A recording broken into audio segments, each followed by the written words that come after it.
So you're thinking about listing your home. So where do you start? Jonathan? Yeah. Well, first thing you do is you contact an agent. That's what you do. And there's a reason why, right? For every profession, there's professionals. And us as realtors, we sell houses. Yeah, no shit. Congrats. Yeah. Um, That's it. It's just straight up. You call an agent right. and we will show up and get your house sold. Period. Right. There's so many variables there. So the first thing we do is we contact a real estate agent, right? Yep. One is licensed in Virginia, obviously. Jonathan, you're licensed in North Carolina, right? Or North Carolina. Yeah, absolutely. So that's definitely a good thing, to know both markets. But obviously, when we're talking about Hampton Roads, the first thing we're going to do is an initial listing consultation. A lot of agents are able to do consultations. Most of them provide CMAs. Jonathan, you know what a CMA is? I sure do. That is a comparative market analysis. So what does that mean? What that means is, I'm just going to take me as an example. I'm the agent. I'll come out to the house. I'm doing a couple things at this appointment. One, I'm bringing value to the seller by bringing them what I call as a net sheet. Okay. And we're going to get into a little bit more of the net sheet here in a second. But first off, the whole bigger picture of what a listing consultation is coming out, putting visual inspection on the property, assessing if has it been renovated? Does it need work? Is it going to be an investor opportunity? So many different variables along with that. But the main thing is to come out and to really dial in to your home and figure out how we can better formulate a game plan to assist you with selling.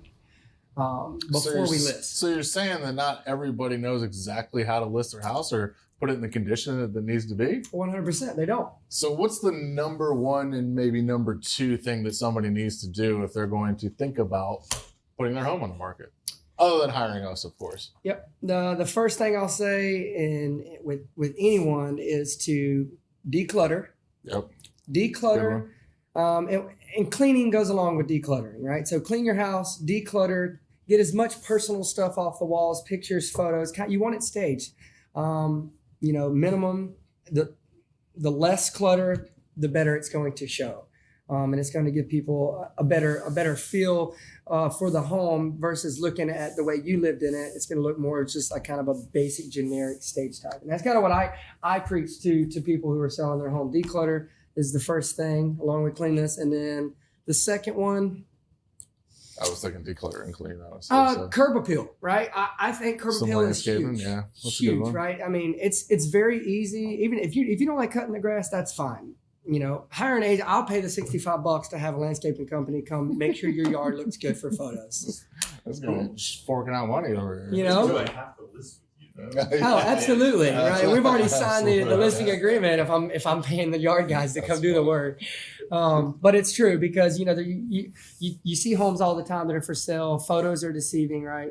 Some people do buy houses by signs, or they're riding by open houses on the weekend. But a home that has good curb appeal and looks clean from the outside, what is that going to give you? It's going to give you a great image of what you think the inside's going to look like, right? The outside looks like crap. The inside's probably going to look worse. Cool. All right. So now ask me the question, basically the exact same question, and be like, hey, if I'm thinking about listing my home, where do I start other than hiring an